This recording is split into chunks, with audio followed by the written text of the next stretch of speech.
ॐ यज्जाग्रतो दूरमुदैति दैवम् तदु सुप्तस्य तथैवैति दूरं गमं ज्योतिषां ज्योतिरेकम् तन्मे मनः शिव संकल्पमस्तु। ओम। शिव चरणों में नमन करते हुए आज का यह कार्यक्रम प्रारंभ करती हूँ। इस 10 दिवसीय कार्यशाला में आज 9वां दिन है। आप सभी का बहुत बहुत स्वागत है पुनः एक बार इस आभासीय पटल पर। कल हमारे साथ 2 विद्वान जुड़े। प्रथम विद्वान जो थे वो डॉक्टर आयुष गुप्ता जी और द्वितीय हमारी प्रिय प्रोफेसर शशि तिवारी मैम जी।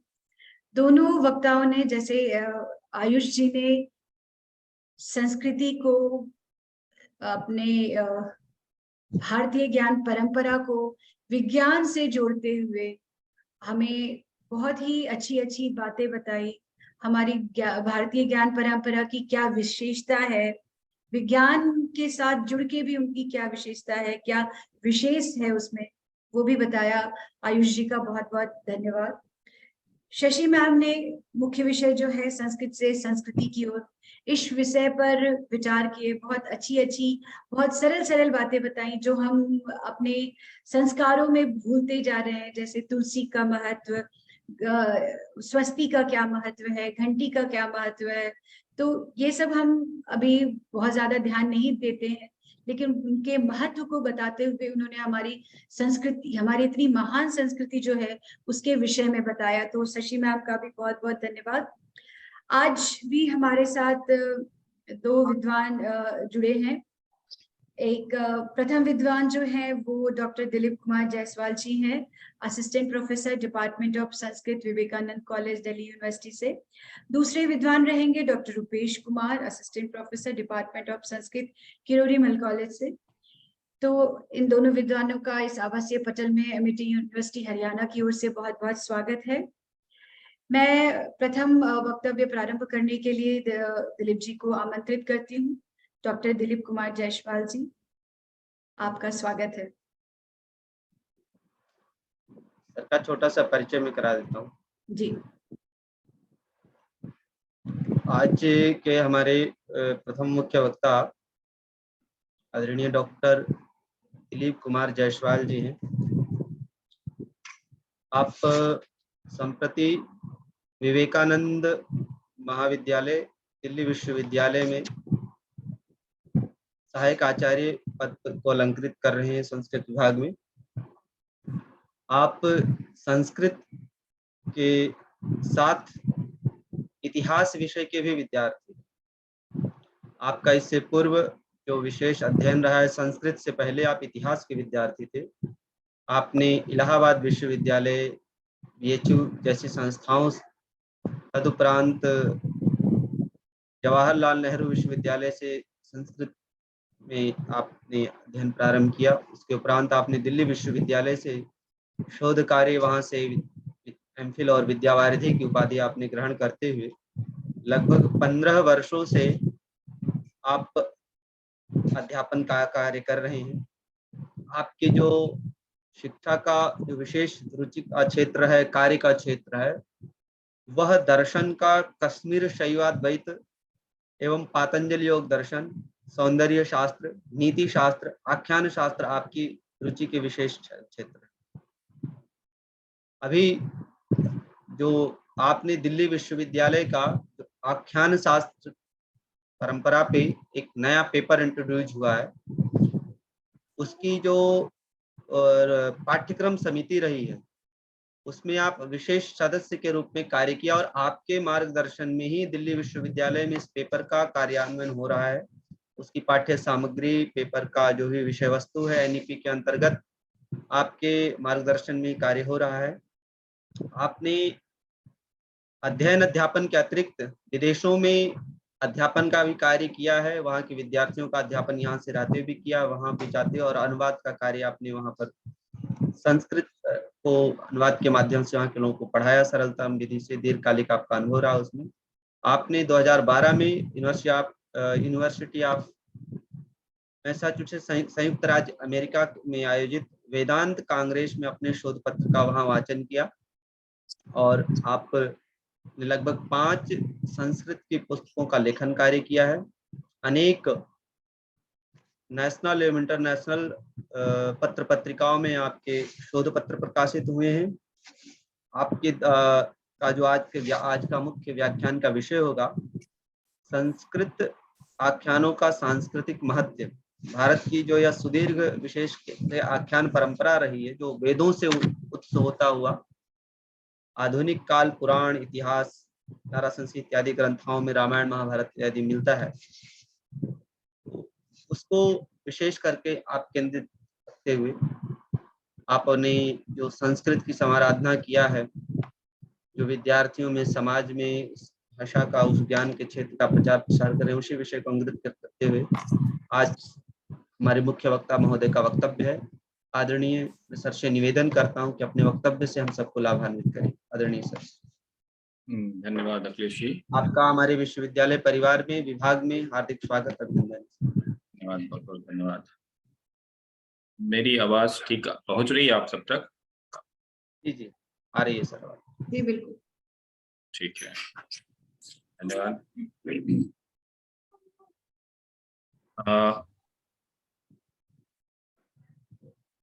विषय प्रारंभ करने से पहले इस विषय से जो मेरा व्यक्तिगत जुड़ाव रहा है, उस पर 2 शब्द मैं जरूर बोलना चाहूँगा।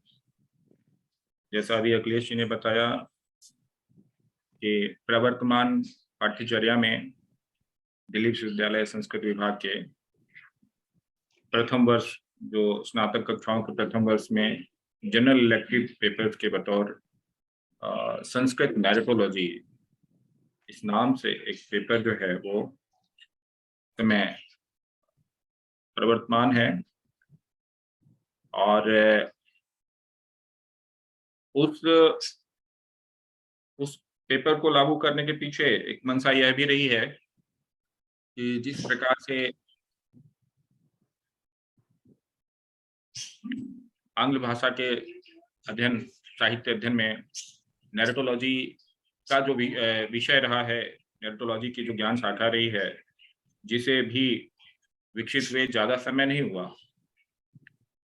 तो एक मन में एक सहता यह एक प्रश्न उठता रहा कि पाश्चात्य विद्वानों ने जिस प्रकार अपना एक आख्यान शास्त्र गढ़ा है, उस प्रकार से हमारी अपनी वाङ्मय परंपरा, हमारी अपनी संस्कृत की जो साहित्य परंपरा है, उसमें किस प्रकार से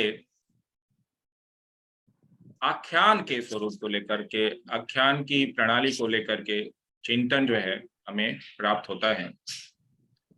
वैसे तो हमारा जो संपूर्ण काव्य शास्त्र है वह पद्य शास्त्र कह लीजिए, नाट्य शास्त्र कह लीजिए, उसको ही केंद्र में रख करके ही सैद्धांतिकी जो है निर्मित हुई है।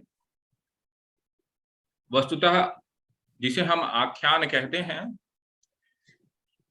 उसकी सैद्धांतिकी का निर्माण एक ऐसा कार्य रहा जो अभी भी जिसमें गुंजाइश है, जिसको किया जाना है, और उसकी जो अपनी महत्ता है, वह महत्ता काव्य के जो अपने खुद के जो प्रयोजन होते हैं, काव्य से जो कुछ भी, काव्य रचना से जो कुछ भी हासिल होता है, उससे आगे बढ़कर जब हम आख्यान शब्द का प्रयोग करते हैं तो वह एक बृहत्तर और व्यापक आयाम ग्रहण कर लेता है।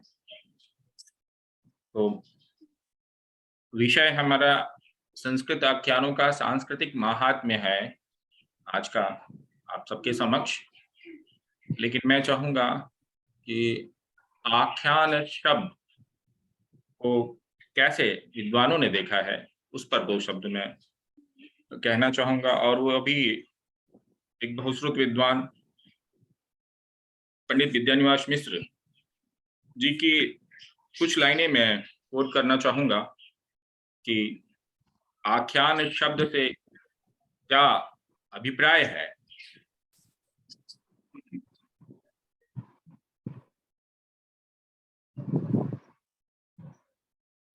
Akhyan means an act of making known a whole sequence of interrelated events, phases of a phenomenon. Some commentators have defined Akhyan as Dristarth Kathanam. एक साइन यहाँ पे करो।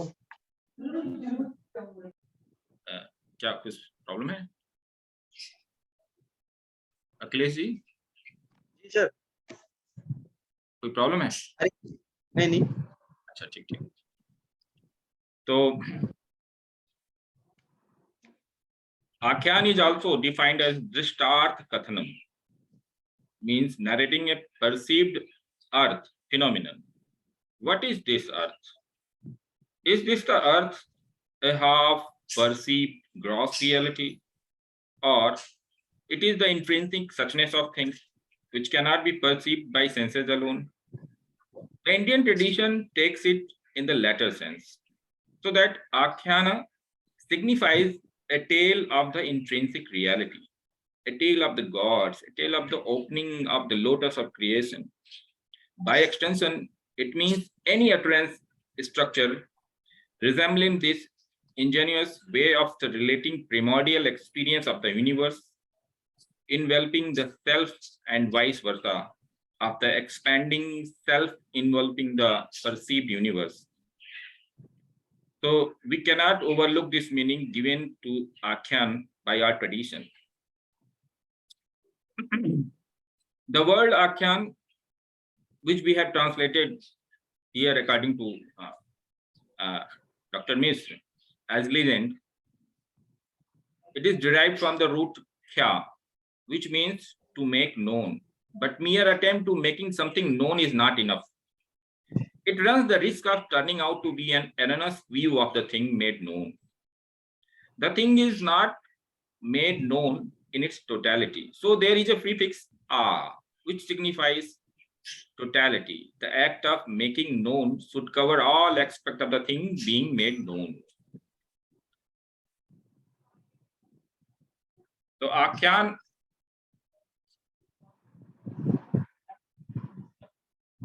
आख्यान से तात्पर्य, जैसा हमने देखा, आ उपसर्ग पूर्वक क्या धातु से यह निष्पन्न शब्द लुटि भवनम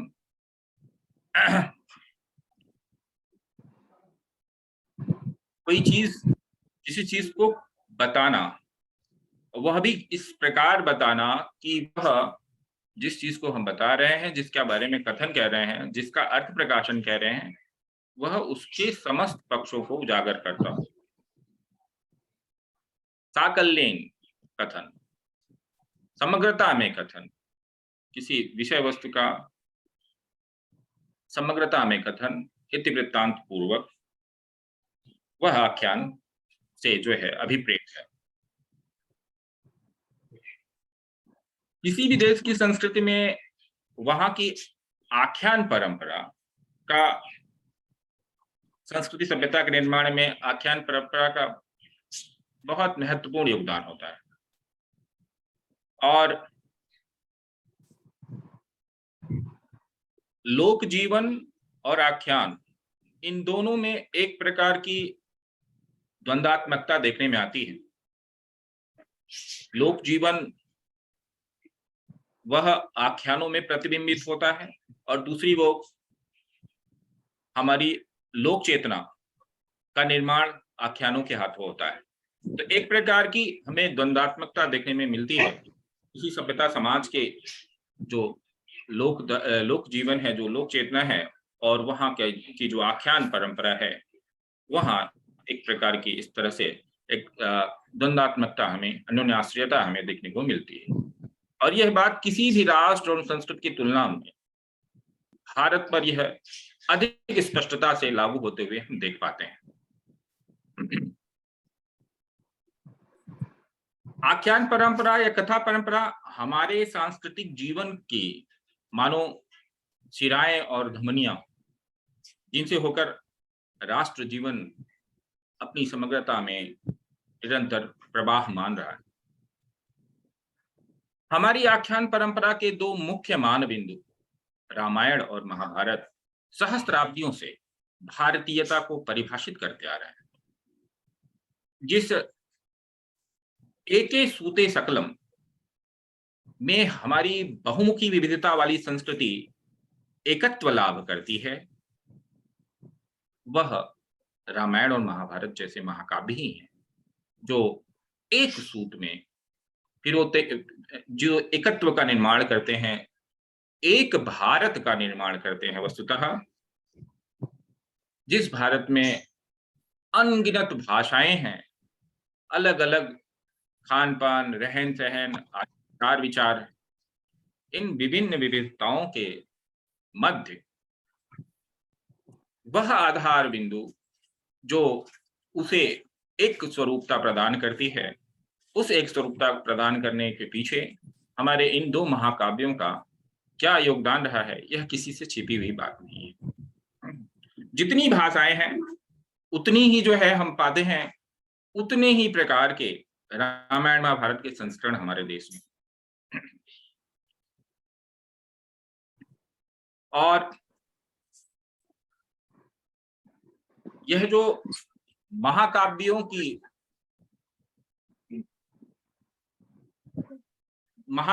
जो प्रभाव रहा है हमारी सांस्कृतिक एकता को स्थापित करने में, राष्ट्रीय एकता को स्थापित करने में, इसको देखते हुए यह कारण नहीं है कि भारत को जहां एक और नॉलेज ट्रेडिशन, नॉलेज सिविलाइजेशन कहते हैं, उसके साथ साथ इसे हम एपिक सिविलाइजेशन भी कहते हैं। एपिक सिविलाइजेशन ऐसा जो है आभानक हमारे भारतीय राष्ट्र संस्कृति के विषय में पाश्चात्य विद्वज्जनों के द्वारा दिया गया है।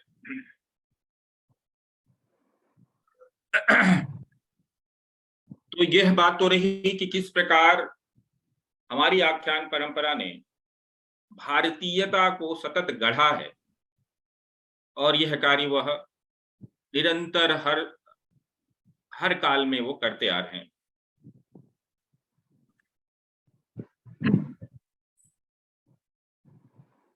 हमारी आख्यान परंपरा में कथाएं महज मन बहलाव की चीज नहीं रही है, मन बहलाव की, मनोरंजन की वस्तु मात्र नहीं रही है। वस्तुतः कथाएं ज्ञान, अध्यात्म और नैतिकता के सच्चे संवाहक के रूप में हमारे सामने आते थे। प्रसिद्ध बौद्ध दार्शनिक अश्वघोष ने यह बात बड़ी अच्छी तरह से समझी थी, और तदनुरूप अश्वघोष ने जनमानस में बौद्ध गौतम बुद्ध के संदेश को सहजता से, विपुलता से व्याख्यायित करने के लिए, फैलाने के लिए उन्होंने बुद्ध चरितम और सौंदरानंद नामक महाकाव्यों की रचना की, ताकि सरलता और सहजता के साथ बुद्ध का संदेश जनमानस में फैल सके। इसके भी पहले हम देखते हैं कि उपनिषदों में नचिकेता, यम, रैक्व, फिर आपके रैक्व जानुश्रुति, याज्ञवल्क्य गार्गी, याज्ञवल्क्य मैत्रेयी, भृगु, वरुण, श्वेत केतु इत्यादि अनेक आख्यानों के माध्यम से आत्मविद्या का प्रतिपादन किया गया है। उपनिषद गूढ़ विद्या मानी जाती है, रहस्य विद्या मानी जाती है और पराविद्या कही जाती है। और इस पराविद्या के प्रतिपादन में किस तरह से संवाद शैली का, आख्यानात्मक शैली का व्यवहार किया गया है, वह सर्वविदित है। तो जिस प्रकार से महनीय आत्मविद्या के प्रतिपादन के लिए हम देखते हैं उपनिषदों में आख्यानों की शैली का प्रयोग किया गया है, वही परिपाटी आगे चल करके आख्यान की विधा से अध्यात्म प्रतिपादन का सर्वोत्तम निदर्शन हमें आगे चलकर श्रीमद् भगवत गीता और योग वासिष्ठ जैसे ग्रंथों में मिलता है। और यह ग्रंथ भगवत गीता और योग वासिष्ठ ग्रंथ, यह हमारी दार्शनिक आध्यात्मिक जो हमारी प्रज्ञा है उसके सर्वोत्तम निदर्शन, चूड़ांत निदर्शन हमें प्राप्त होते हैं इन ग्रंथों में। अद्वैत तत्व का जिस प्रकार से जो है मर्म भेदकारी जो है प्रतिपादन हुआ है, और यह समानता हम देखते हैं भगवत गीता और योग वासिष्ठ दोनों ही में, कि यहाँ आख्यान शैली का प्रयोग किया गया है। आख्यान की विधा में जो है यह ग्रंथ निबद्ध किए गए।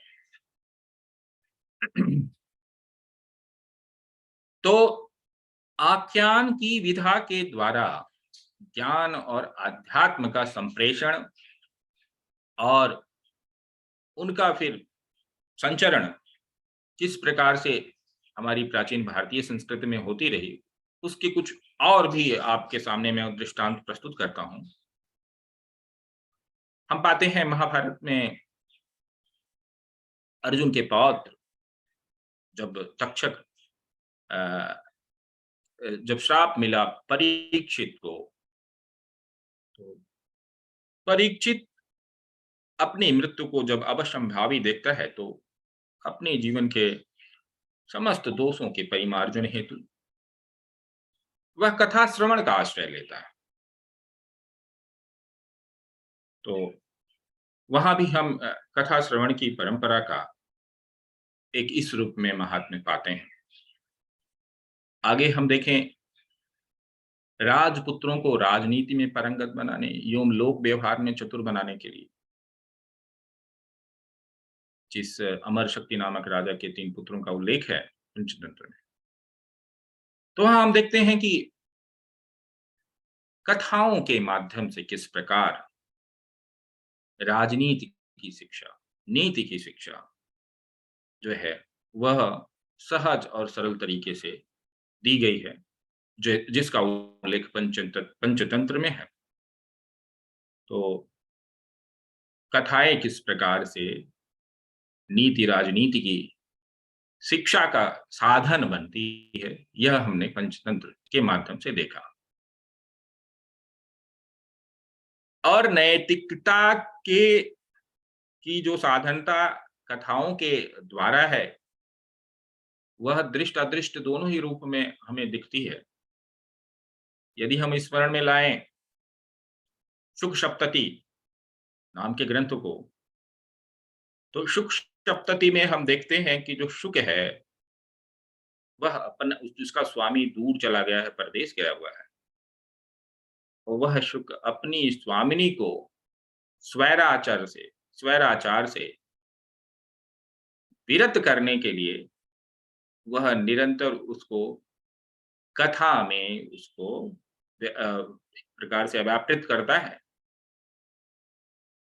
और उस क्रम में 70 कहानियां वो सुना देता है, और अपनी स्वामिनी के जो है चरित्र की रक्षा में वह सहायक सिद्ध होता है, उसको स्वैराचार से बचा ले जाता है।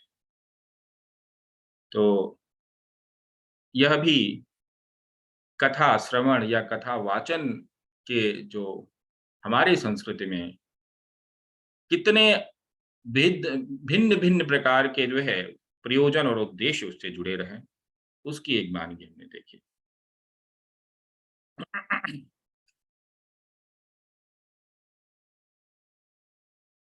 और कथा सुनना अभी भी जन सामान्य में हिंदुओं के धार्मिक कह लें अनुष्ठानों में कथा सुनना एक बड़ा केंद्रीय घटक रहा है। और यह कथा सुनने का तत्व जिसको एक धार्मिक अनुष्ठान की मान्यता मिली हुई रही, जो आज भी दिखाई देती है हमारे हिंदू संस्कारों में, हिंदू अनुष्ठानों में, यह उतनी पुरानी है जितना वेद। कथा सुनने का जो महात्म्य है, कथा सुनने के पीछे का जो धार्मिक अनुष्ठान की जो भावना है, वो वेदों जितनी पुरानी है। वेदों में वैदिक जो प्रतिपादित यज्ञ हैं, राजसूय यज्ञ है, अश्वमेध आदि यज्ञ हैं, उन यज्ञों के आयोजन पर, इन यज्ञों के अवसर पर सुदीर्घ कथा सत्र का आयोजन होता है, जो कि पूरी यज्ञ की आयोजना का एक अभिन्न अनिवार्य अंग हुआ करता है। नैमिषारण्य जैसे तीर्थ हैं, जो जिनकी जो बहुश्रुति है, जिनकी जो प्रसिद्धि है, वह कथा वाचन की परंपरा को लेकर के ही नैमिषारण्य जैसे तीर्थ जाने जाते हैं।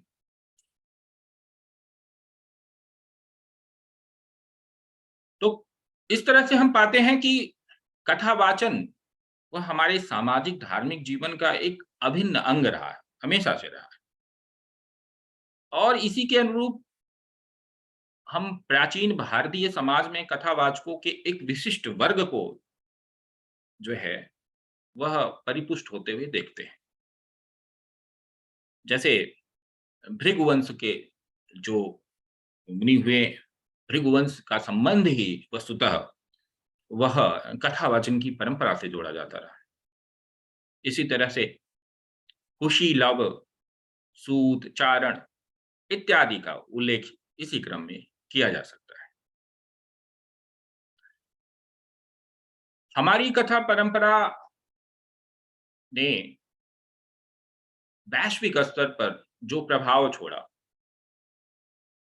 उस पर भी दो शब्द बोलना जरूरी होगा। आपको बताते चलें कि पंचतंत्र का जो सर्वप्रथम अनुवाद हुआ, वो 550 ईस्वी में हुई। ईरान में उस समय पहलवी भाषा जो है वो चलती थी। उस संबंध में एक और बात जो साझा करने लायक है, वो ये है कि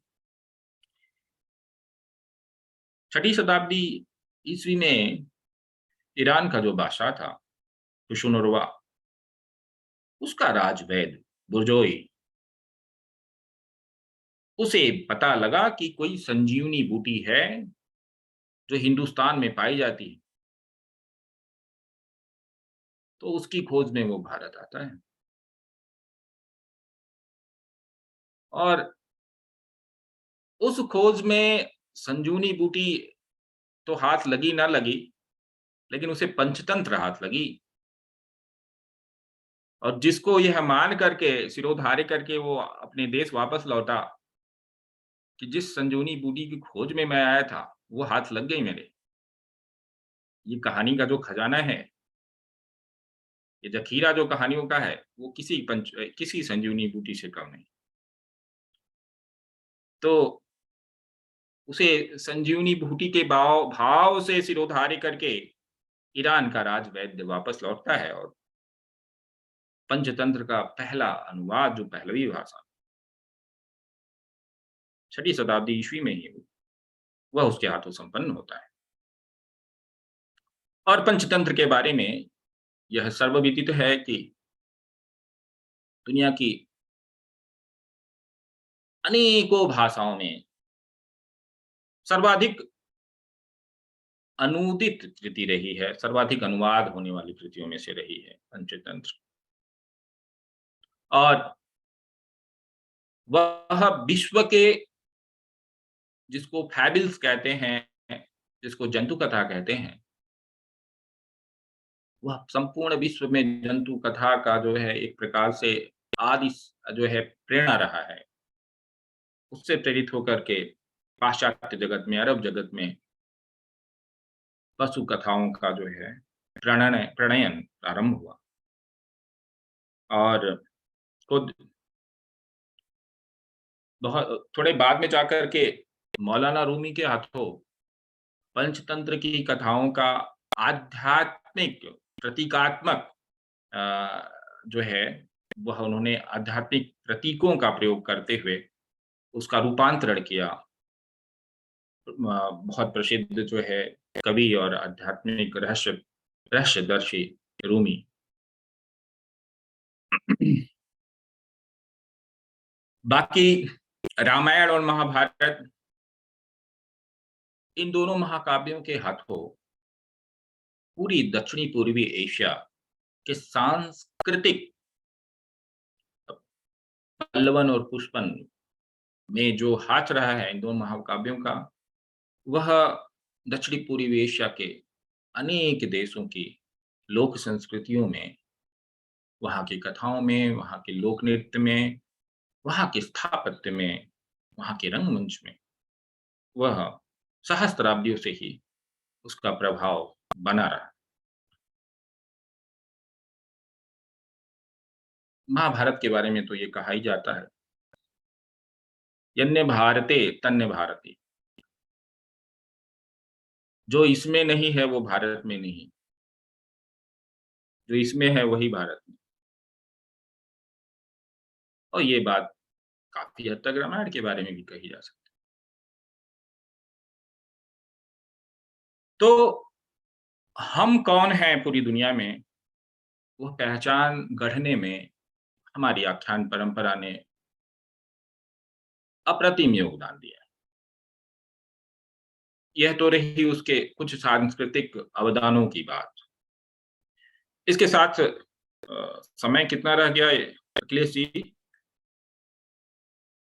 जरा अनम्यूट करके बताएं।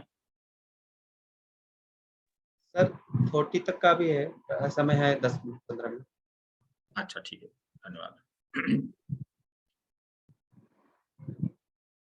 एक और पक्ष है जिसकी तरफ मैं आप इशारा करना चाहूंगा। जैसा कि अखिलेश जी ने बताया कि मैं दर्शन में भी मेरी रुचि रही, उसका भी कुछ समय मैंने अध्ययन किया, और पाश्चात्य दर्शन के अनेक विद्वान हैं जिनकी तरफ से यह अभियोग रहा, इनका अभियोग रहा कि हमारे दार्शनिक विमर्श में नीति शास्त्र का अभाव है, एथिक्स का कोई डिस्कोर्स हमारे पास नहीं है हमारे फिलोसफिकल थॉट लाइन में।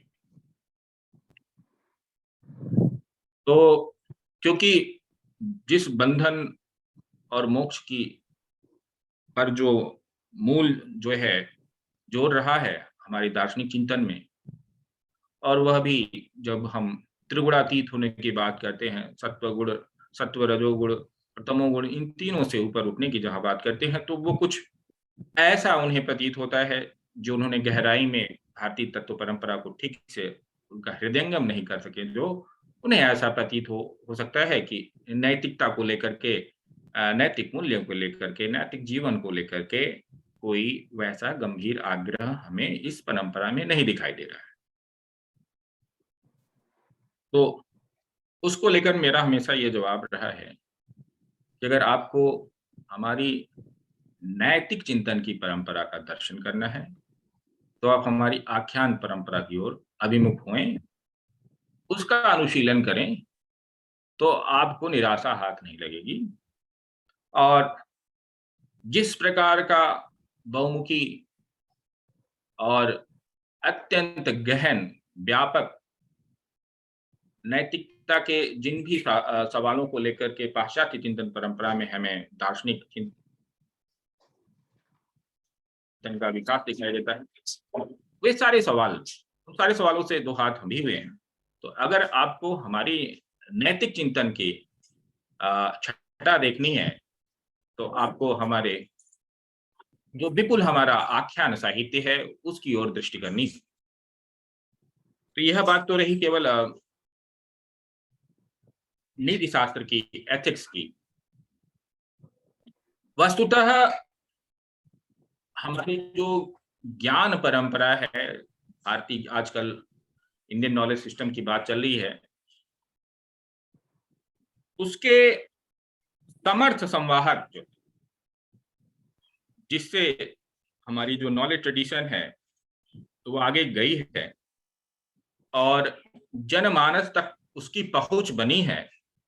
जनमानस तक ज्ञान की पहुंच बनाने में हमारी आख्यान परंपरा कारगर रही है, अत्यंत प्रभावशाली रही है, क्योंकि जितना सूक्ष्म और अमूर्त पदों में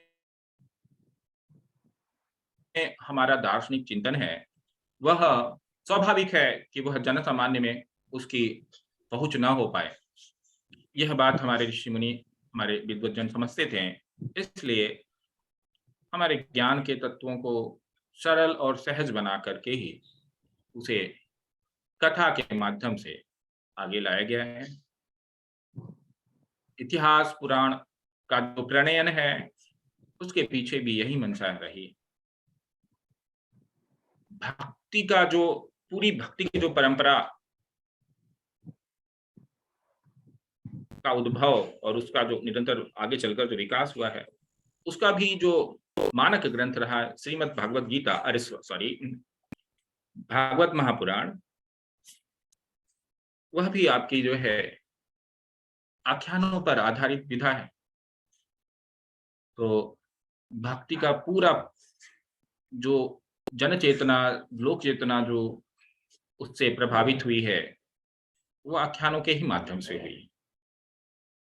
और अंत में दो बातें मैं आपको बताऊं कि आज का जो परिदृश्य है, वहां हमारी संस्कृति में जो दो ग्रंथ या दो ग्रंथों की जो बातें हैं, जिनका हम नित्य पारायण या आयोजन देखते आते हैं अपने सांस्कृतिक जीवन में, लोक जीवन में, वे दो ग्रंथ कौन है? या आप देखेंगे अखंड रामायण का पाठ होता है कहीं, या साप्ताहिक भागवत पारायण होता है। ये दोनों ग्रंथ क्या हैं? अपने स्वभाव में आख्यान परक हैं। तो यह ताकत है आख्यानों की, जिसके द्वारा हमारे देश के, हमारे संस्कृति की जो प्राण तत्व है, जो हमारी आध्यात्म विद्या है, वह जन सामान्य तक, उनके हृदय तक छूती हुई पहुंचती है। इन्हीं शब्दों के साथ मैं अपनी वाणी को देना चाहूंगा। बहुत बहुत धन्यवाद।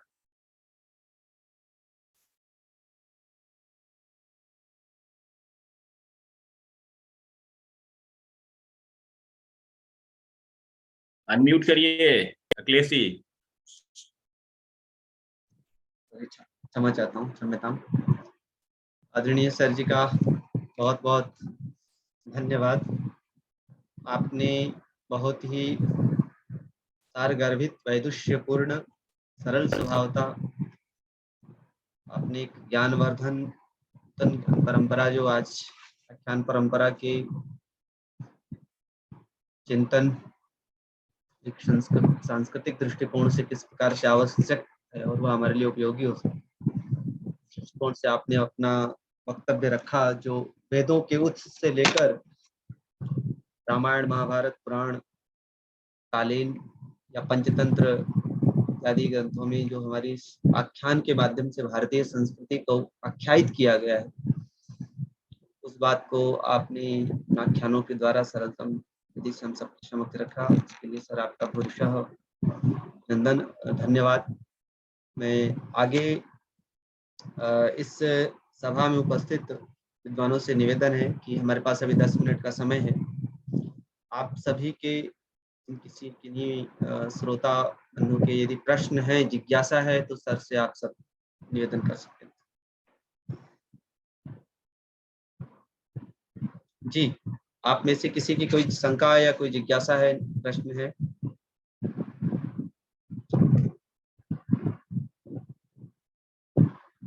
हेमचंद जी, हिमांशु, पांडे जी कहाँ हैं? आशुतोष महोदय अत्र अस्ति किम्?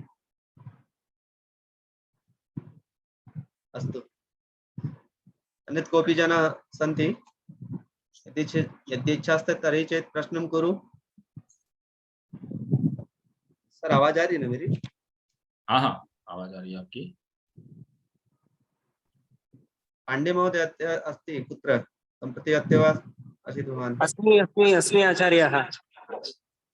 कोऽपि शङ्का अस्ति किम्? नास्ति नास्ति, अत्यन्तं सरलया भाषया आचार्येण प्रतिपादितं वर्तते, अत्यन्तं समीचीनतया प्रतिपादितं वर्तते। नास्ति काचित् शङ्का लेशः। धन्यवाद। झा महोदय, शंका की बात नहीं है, कोई आप में से कोई और फीडबैक देना चाहे? फीडबैक या कुछ सुझाव? नैव नैव आचार्ये बहु उत्तमोत्तमतया प्रतिपादितं भवति, अतः अस्माकं कापि शङ्का वा जिज्ञासा न वर्तते। महान् धन्यवादः। धन्यवाद, बहु बहुत धन्यवाद। धन्यवाद। भवान् तत्र काञ्ची विश्वविद्यालयः अस्ति तत्र स्थापितः सर्वे? एवम् एवम् एवम्। अन्यत् कोऽपि जिज्ञासा अथवा प्रश्नः अस्ति? अस्तु, नैव अस्ति? पुनः अहम् अग्रिमे गच्छामि। अस्तु,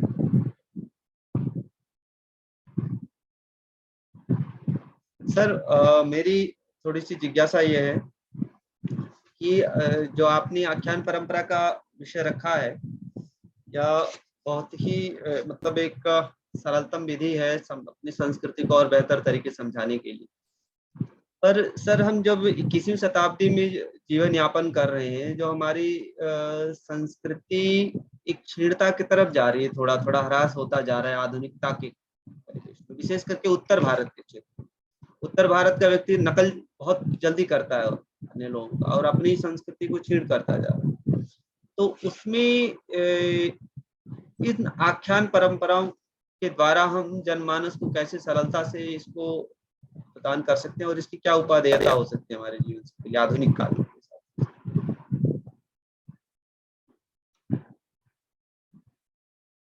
देखिए, अभी एक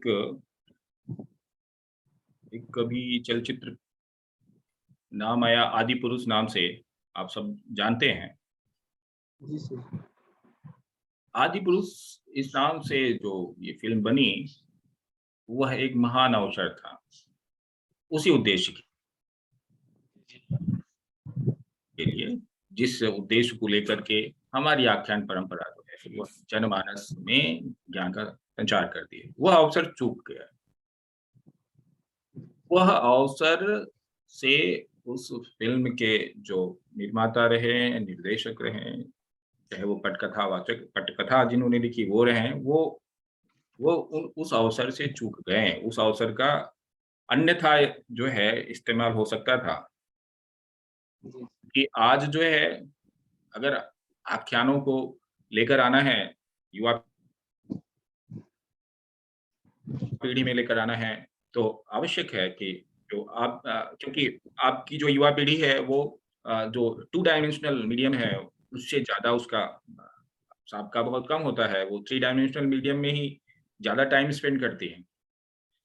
तो जो कला रूप हैं, नाटक है, सिनेमा है, रंगमंच है, इन कला रूपों का, इन कला माध्यमों का इस्तेमाल करके आवश्यक है कि हम जो हमारी संस्कृति के मान बिंदु हैं, जो मूल तत्व हैं, उन आदर्शों को, उन मूल्यों को संप्रेषित करते हुए हम इन माध्यमों के द्वारा जो है युवा पीढ़ी को जोड़ें। जी, धन्यवाद सर। हमारे साथ Shashi Tiwari ma'am, professor Shashi Tiwari ma'am भी जुड़ी हैं क्या मैम? दिख नहीं रही है ना शायद मैम, आज नहीं। डॉक्टर धर्मा मैम जी, प्रोफेसर धर्मा जी हैं। डॉक्टर आशुतोष जी, आप संसद टीवी में हैं सर, हमारी संस्कृत भाषा का प्रचार प्रसार कर रहे, नित्य निरंतर हमारे साथ जुड़े रहे और आपका बहुत ही सुंदर व्याख्यान भी रहा है। प्रसून जी नाम है उनका सर। प्रसून जी, प्रसून जी। अच्छा, मैं आशुतोष जी कर रहा था। प्रसून जी,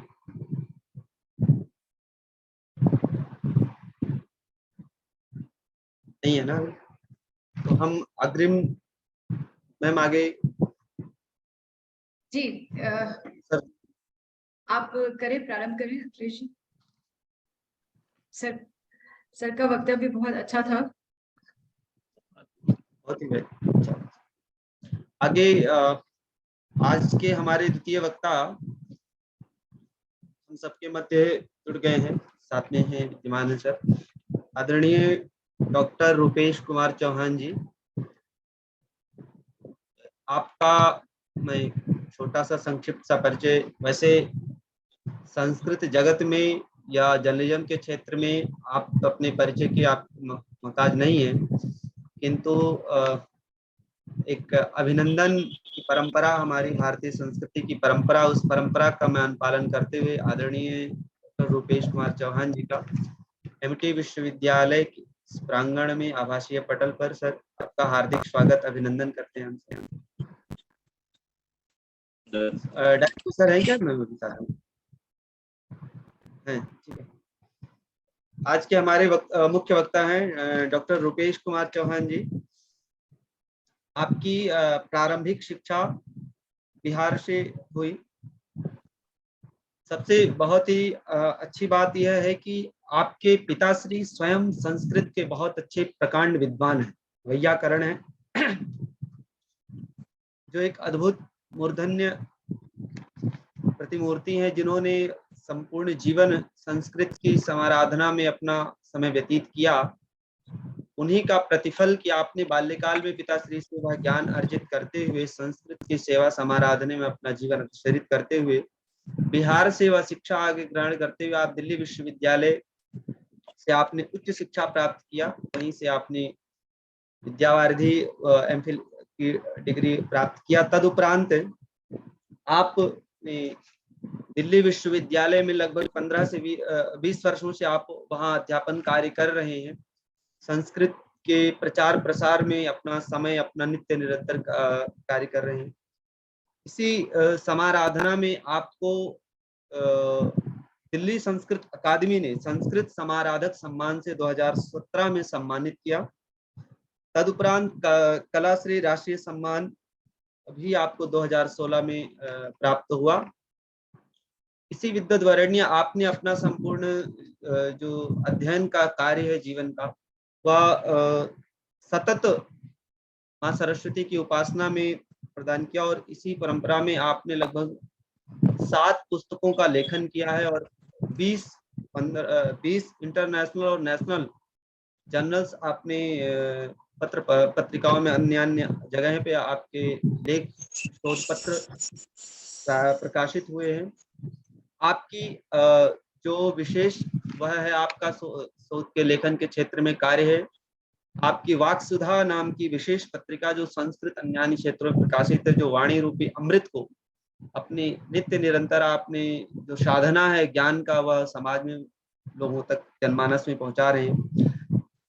आप ग्लोबल थॉट जो आपका जर्नल है उसके एडिटर हैं और ज्ञान युगांतर टुडे जो आपकी पत्रिका आती है जिसमें समसामयिक विषयों से, शोध आदि विषयों से भी आप उसमें लेख प्रकाशित होते हैं, जो यूपीएससी तक के छात्र उस पुस्तक का, जर्नल्स का प्रयोग करके बहुत अच्छा उसमें लेख आता है, जिससे लोगों ने फायदा अपने ज्ञान को अर्जित करते हुए यूपीएससी जैसे संस्थाओं पदों पर, आईएएस जैसे पदों पर उसका ज्ञान अर्जित करके ग्रहित किया। इसके उपरांत आपका जो अध्ययन का क्षेत्र रहा वह संस्कृत के साथ साथ आप इतिहास, पॉल साइंस और जर्नलिज्म के विद्यार्थी रहे हैं। आपने संस्कृत से संस्कृति की ओर जो हमारा विषय है, उस विषय के लिए जो इतिहास से हमारी जो संस्कृति किस प्रकार से पल्लवित पुष्पित हुई है और संस्कृत का उसमें किस प्रकार का योगदान विशेष रहा है, इसी समाराधना में आपने अपना संपूर्ण जीवन कर्म किया। आदरणीय सर से निवेदन है, आज हम सबके मध्य में सर उपस्थित हैं। सर आपका हार्दिक स्वागत, अभिनंदन है। आदरणीय सर से निवेदन करूंगा अपने स्ववक्तव्य से हम सबको लाभान्वित करें। आदरणीय सर। बहुत बहुत धन्यवाद अखिलेश जी। मेरी आवाज आ रही है? जी जी सर, आवाज आ रही है।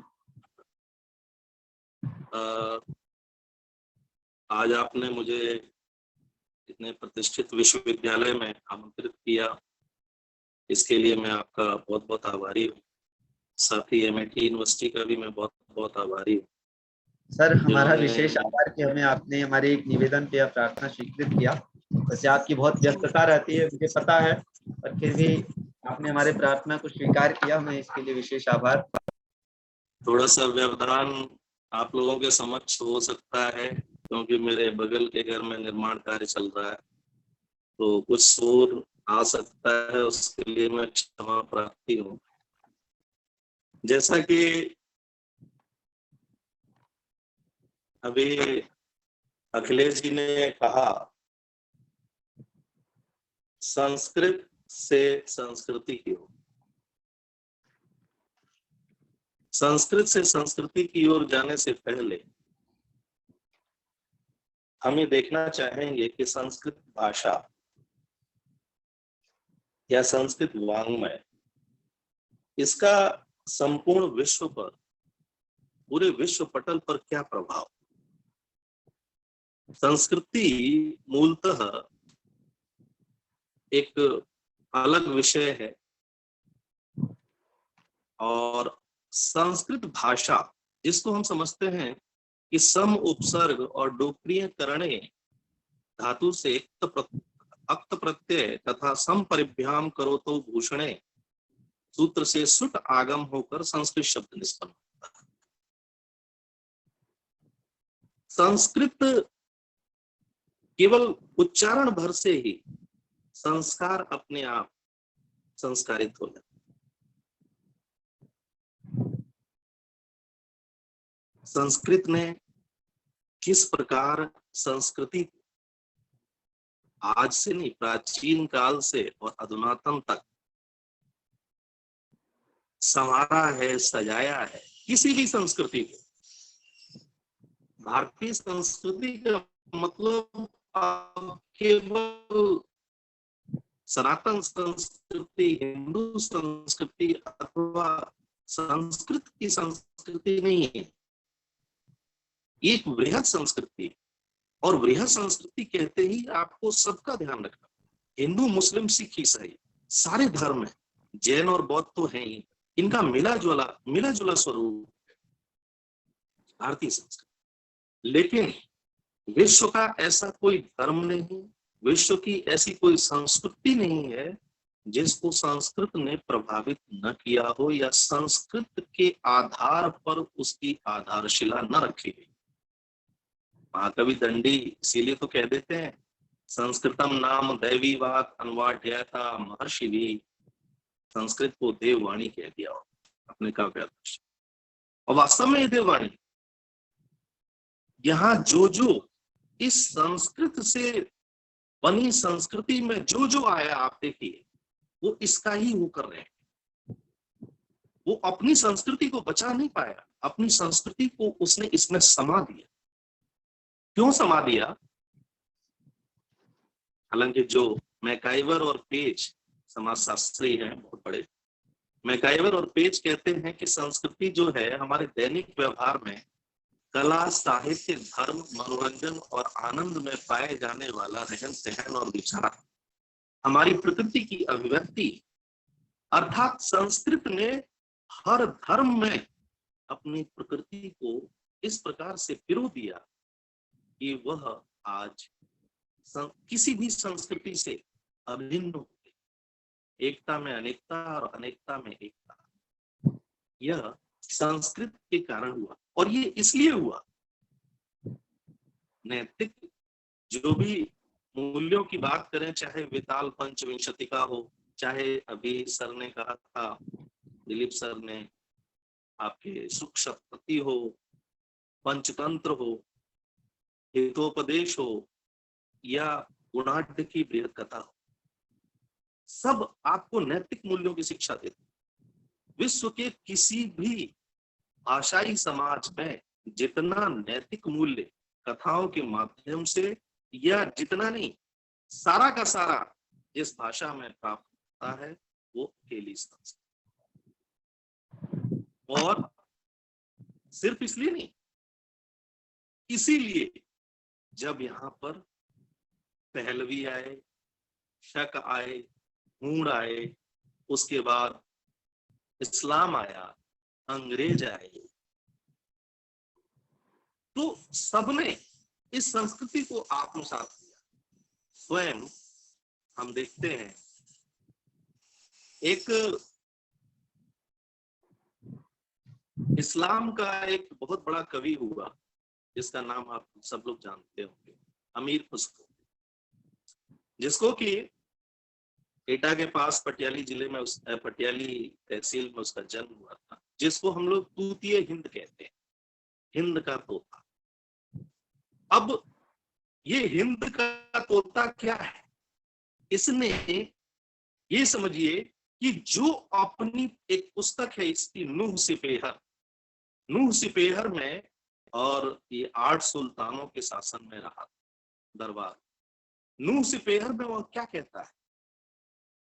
वह साफ कहता है कि यदि कोई व्यक्ति, आवाज आ रही है मेरी?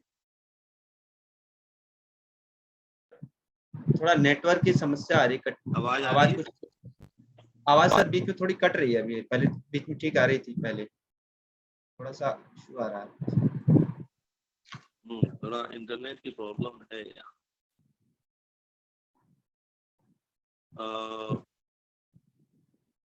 चलिए तो शुरू करते हैं। अब आ रही है सर, अब आ रही है। हाँ, तो नूह सिपहर में उन्होंने क्या कहा?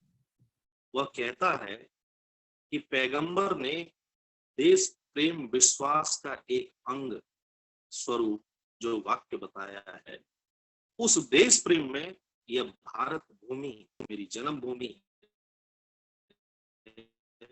मेरा स्वदेश है, और जो हमने कहा जननी जन्म भूमिश्च स्वर्गादपि, वही उस तूतीय हिंद ने कहा। क्या कहा? कि वह भारत की तुलना स्वर्ग के उद्यानों से करता है, और वह कहता है यदि भारत की प्रशंसा करता है तो उसको एक पक्षपाती न समझा जाए। भारत पृथ्वी का स्वर्ग है। उसमें पान का भी वर्णन किया उसने, भारत के खान पान का जहां वर्णन किया, किरानुस्सादीन में वो पान जो कि बनारस का विशेष एक विशेष स्थिति है। जब हम पान, बनारसी पान मशहूर है, तो पान के बारे में होता है कि भारत का पान भारत की सबसे स्वादिष्ट वस्तु है। यह केवल मुख की दुर्गंध नहीं बल्कि कमजोर दांतों को भी सुदृढ़ बनाता है। अब ये क्या है? इसको हम देखें तो मुझे लगता है मेरी वीडियो बंद हो गई क्या? आ रही है सर, आवाज आ रही है, वीडियो भी दिख रहे है, क्लियर है। मुझे नहीं दिख रही। ठीक है जी। तो कहने का तात्पर्य है, साथ ही साथ हम देखते हैं, ये मैं कहना क्यों चाह रहा हूं, मैं इसलिए कहना चाह रहा हूं कि केवल हम नहीं, हम तो अपनी संस्कृति का बखान हमेशा करते ही, और बखान, इस संस्कृति का बखान करने की आवश्यकता नहीं पड़नी चाहिए। ये संस्कृति है ही इतनी महान, क्योंकि शाहजहां के शासन में एक चंद्रभान ब्राह्मण जो थे, वो मुंशी थे, और वो बार बार ये कहते थे कि जब वो मायूस थे और जेल में थे, तब उन्होंने कहा था, खुदा ने किस शहर के अंदर हमन को लाए डाला है, न दिलबर है, न साकी है, न शीशा है, न प्याला है। मतलब वो परेशान थे उस चीज से मूल रूप से। और यही चीज केवल आप देखिए, केवल भारतवर्ष में ही नहीं, जब इस्लाम उपस्थित होता है, जब इस्लाम आया इस संसार में, तो इस्लाम कोई ऐसा नहीं कि इस्लाम में मोहम्मद साहब ने कुछ नया पिरो दिया हो। उन्होंने भारतीय संस्कृति और संस्कृत से ही कुछ चीजों को लेकर नमाज को ईजाद किया। और नमाज को ईजाद क्यों किया? नमाज क्योंकि वो चाहते थे, हमारी योग परंपरा जो है, हमारी योग परंपरा को लेकर नमाज को ईजाद किया गया है। और वो इसलिए क्योंकि कुछ न कुछ हमारा योग जो है, हम कहते हैं, ग्रंथों में लिखा है, योग का मतलब कभी भी धर्म नहीं, धर्म योग नहीं हो सकता। योग बहुत बड़ा योग अपनी एक संस्कृति है। क्यों? क्योंकि धर्म तो अलग होता है, धर्म कुछ भी हो सकता है, लेकिन योग और धर्म में अंतर क्या है? हम जो धारणा धर्मम इत्याहु कहते हैं, और हमारी संस्कृति में जहां तक हम देखते हैं कि कई ऐसी चीजें हैं जो, जैसे वर्ण व्यवस्था है, वर्ण व्यवस्था आई उस समय कर्मणा, लेकिन बाद में इसको जन्मना कर दिया गया और बाद में ये अभिशाप बनती चली गई, जो कि उस कालखंड में वरदान थी और बाद में अभिशाप बन गई। लेकिन धर्म, किसी कवि ने कहा है, धारण करने से धर्म बना, सारे समाज का मर्म बना। पर नर धारण करके जो भी अच्छा या बुरा कर्म जो भी, वह धर्म नहीं हो सकता, नर का नरत्व हो सकता। दुनिया में जितने धर्म यहाँ जिनको लेकर चलता समाज, वे सब समाज की मूरत हैं, दुनिया की एक जरूरत है। जैसे कि कार्य करने के लिए, दुनिया में नाम करने के लिए, वर्णों में बटा समाज यहाँ, बट गए सभी के काज यहाँ। और उसके बाद कहते हैं, परिणाम बहुत अच्छे निकले जब तक कुछ जन सच्चे निकले। जब प्लेटो ने इसको जाना तो बहुत उचित इसको माना, जब उसने अपने समाज को, लोगों के रीति रिवाज को वर्गों में उसने बांटा था, सबके दुखों को काटा था। जब इसमें पाप उभर आया और स्वार्थ का भाव उभर आया, यही व्यवस्था पाप बनी, वरदान नहीं अभिशाप बनी। तो मेरे कहने का तात्पर्य ये है कि जो वर्ण व्यवस्था वरदान थी वो अभिशाप बनी। अब इसी वर्ण व्यवस्था के आधार पर प्लेटो ने क्या किया? अपने समाज को, यानी ग्रीक समाज को प्लेटो ने कई भागों में विभक्त किया था। लेकिन और अरस्तु, जो कि प्लेटो, अरस्तु और सुकरात, ग्रीक यूनान के तीन महान दार्शनिक, सुकरात का शिष्य प्लेटो, प्लेटो का शिष्य अरस्तु। 4वीं शताब्दी में अरस्तु एक परिभाषा देते हैं, मनुष्य एक सामाजिक प्राणी। अब देखिए, ये 4वीं शताब्दी की परिभाषा है, 4वीं शताब्दी ईसा पूर्व की। और 4वीं शताब्दी ईसा पूर्व में आपके यहाँ कौन शासन कर रहा था? तो चंद्रगुप्त मौर्य और अशोक।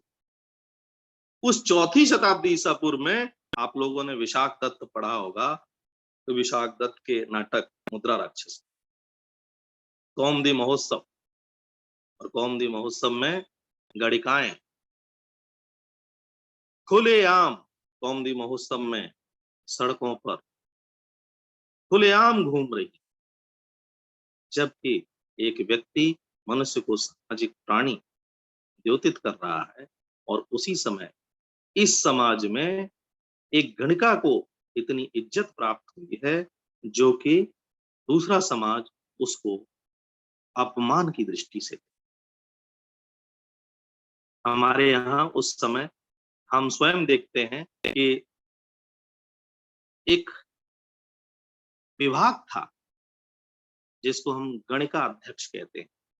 बाकायदा अशोक से बढ़िया शासन या मौर्य वंश से बढ़िया शासन, जिसको हम बाद में विंसेंट स्मिथ ने कहा, समुद्रगुप्त के शासन को भारत का स्वर्ण काल कहा। और मैं मानता हूं कि मौर्य वंश यानी चंद्रगुप्त मौर्य से लेकर जो चाणक्य के अधीन रहा, स्वर्णकाल वो चाहिए। अशोक का काल स्वर्णकाल था। इसी भारतीय संस्कृति से उत्पन्न होकर जो धर्म निकले, चाहे वो बौद्ध धर्म, चाहे जैन धर्म, और मैं इस्लाम की कुछ खूबियों को इसी भारतीय संस्कृति से उत्पन्न मानता हूं। नमाज में सजदा होता है, पूरी तरह अष्टांग योग पर आधारित है नमाज। जो सिजदा होता है 5 वक्त की नमाज, और 5 वक्त की नमाज को लगभग 5-5 मिनट हम देखें तो लगभग 25 से 30 मिनट, जो हमारे यहाँ ऐच्छिक था, हम योग करें या न करें, योग की खूबियां हमें पता थी, लेकिन योग हम खूबियों को जानते हुए करते नहीं। उसी को मोहम्मद साहब ने एक धर्म बना दिया और धर्म बनाकर एक रूढ़ी प्रदान कर दी और नमाज को ईजाद किया। नमाज को ईजाद करके उन्होंने इस भारतीय संस्कृति के आधार पर इस्लाम में योग को प्रमुखता दे दी। इसके कारण भी थे कुछ कारण, मैं उस पर बहुत विशेष नहीं जानना चाहूंगा, क्योंकि उस समय आप सब जानते हैं खाड़ी देश थे। खाड़ी देशों में न कुछ उत्पन्न होता था, न कुछ खाने को था, और मांसाहारी थे वो लोग। मांसाहारी व्यक्ति हमेशा पेट की समस्या से परेशान होता है, तो 5 वक्त की नमाज से जब आप वज्रासन में बैठते हैं, सजदा करते हैं, उससे आपके पाचन तंत्र सुधरते हैं, और जो ब्लड सर्कुलेशन है, जब आप नीचे की ओर झुकते हैं तो कहते हैं कि एक बार पूरे शरीर में ब्लड दौड़ना चाहिए। जो शीर्षासन हमारा है, सभी आसनों का राजा जिसको कहते हैं, वो इसीलिए कहते हैं कि ब्रेन में और हार्ट में रक्त जाना बहुत आवश्यक है, और उसके लिए सजदा जो नीचे झुकते हैं हम, और उसके झुकने से हमारा पूरा शरीर इससे शुद्ध होता है, और दिमाग को सोचने और समझने की ताकत और शरीर औलाद जैसा बनता है, क्योंकि उनको कट्टरता के थ्रू अपने धर्म का प्रचार करना था। और इसी कहीं उन्होंने अच्छा संस्कृत से अच्छी चीजें ली और फिर कुछ अपनी चीजें भी बनाई। क्या कि उन्होंने कट्टरता जो थी वो अपना इजाद था उनका, और उस कट्टरता से, क्योंकि बौद्ध धर्म अशोक ने प्रचारक भेजे, उसका प्रचार करवाया। इस्लाम उन्होंने प्रचारक नहीं भेजे, उन्होंने जबरदस्ती अपना प्रचार किया, और उन्होंने और भी कुछ लिया हमारे यहाँ से। जैसे हम कहते हैं, हमारे हिरण्यगर्भ सूक्त में कहा गया, येन दौग्रा पृथ्वी च दृढ़ा येन स्वहस्तवितम येन नाकः यो अंतरिक्षे रजसो विमानः तस्मै देवाय हविषा विधेम। जो कहते हैं कि जिसके द्वारा यह आकाश बढ़ा, पृथ्वी स्थिर की गई, स्वर्ग को स्तब्ध किया गया, जिसके द्वारा सूरज को, अंतरिक्ष में विद्युत का निर्माता है, जैसे देवता की हवि, ऐसे हम किस देवता की हवि के द्वारा उपासना करें। इस जो मंत्र का अर्थ है, वहीं हम देखते हैं कि स्वयं कुरान में लिखा है, और कुरान में क्या लिखा है? साफ आसमान और जमीन, उसमें साफ दिया। इस्लाम धर्म वाला कहते हैं क्या कि वही आसमान और जमीन को पैदा करता है, वही रात दिन बनाता है, और वही बेजान को जानदार और जानदार से उसको बेजान पैदा करता है। ये कुरान की लाइन है, जो कि आपको दूसरे अध्याय के 142वें और 143वीं पंक्तियों में मिल सकता है। लेकिन कुछ तो वहां शराब पीना मना था, वहां आचार विचार बहुत पवित्र रखने थे। नमाज से पहले हम देखते हैं शौच, यहाँ तक इस्लाम में जब व्यक्ति वॉशरूम जाता है तो अच्छी तरह पवित्र होकर आता है। ये क्या है? नियम था हमारा अष्टांग योग में से। और जो उन्होंने पैसा उधार न देना, जमाखोरी नहीं करना, ये सब कहाँ से लिया? यम से। और हम देखते हैं इसके अलावा बहुत कुछ था उस समय, जो इस अध्ययन से हम सीधे सीधे इस्लाम को बनता हुआ देख सकते हैं, क्योंकि यह हिजरी संवत अर्थात 622 ईस्वी में मक्का मदीना से उत्पन्न हुआ समाज। पर जो भी हो, हम इतना तो कहेंगे कि है धन्यवाद उस मानव को जिसने नमाज ईजाद किया। अल्लाह मिले न मिले, लेकिन सबका शरीर तो फौलाद किया, और इसी फौलाद का आज जो भी प्रतिकार हमें इस समाज में देखने को मिल रहा हो, कट्टरता, पर उस पर हम बात नहीं करना चाहेंगे।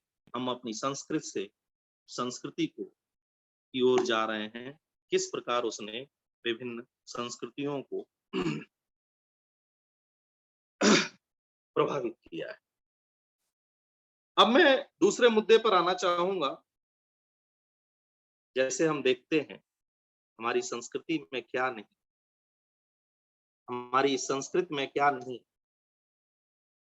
इस संस्कृत में वह सब है जो पूरे विश्व में कहीं नहीं।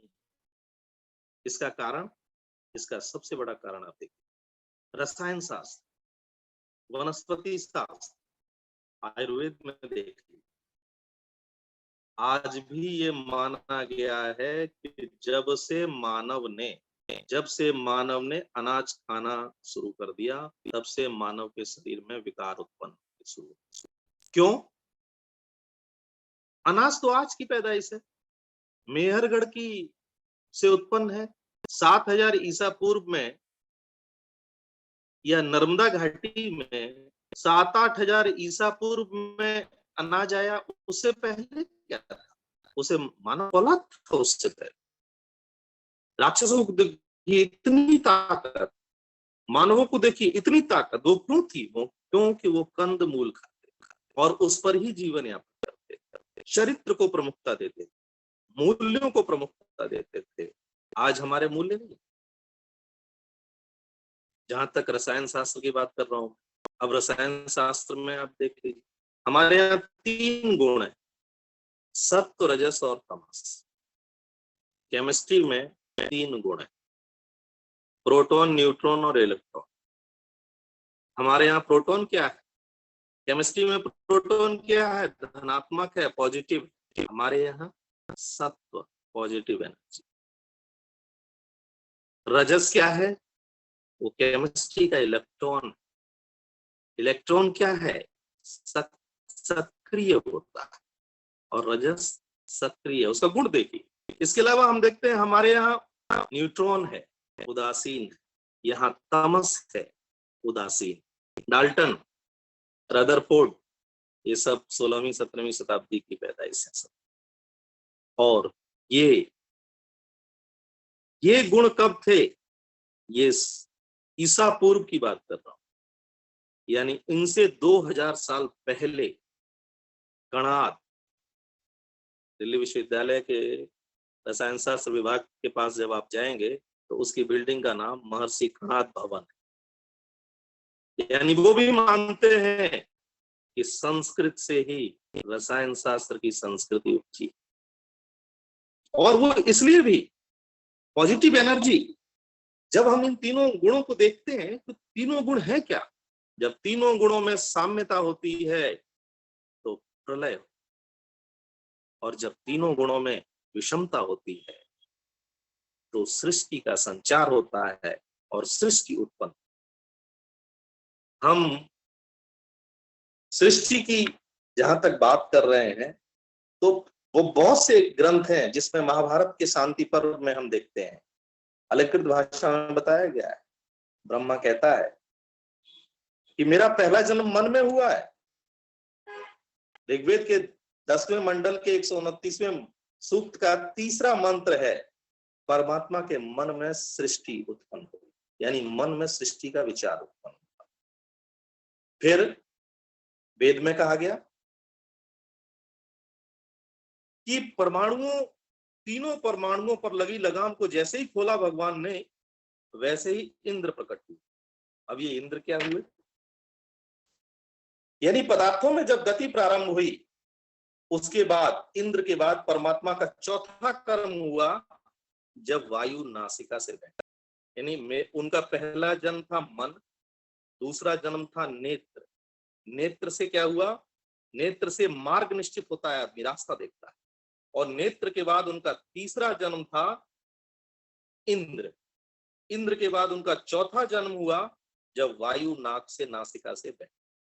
पदार्थों में गति प्रारंभ हुई, सूर्य तारे बने, नक्षत्र आए, सब चलने लगे, ब्रह्मांड बना, सूर्यमंडल बन गया। ये ब्रह्मा का कार्य था।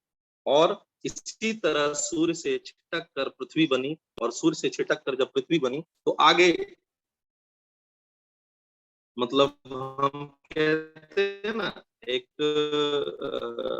भूगोल में इसको हम विस्फोटक, महाविस्फोटक सिद्धांत बोलते हैं इसको। बिग बैंग थ्योरी है ये।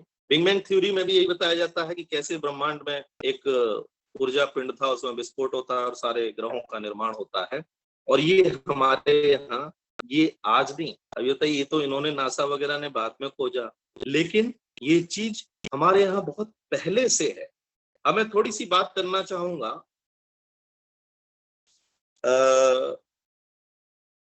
हम अब जैसे नवरात्र आएंगे, दुर्गा के 9 स्वरूपों पर बात, वो क्या है? वो भी सृष्टि पर है। हम सिर्फ कहते हैं कि प्रथमम शैलपुत्री च।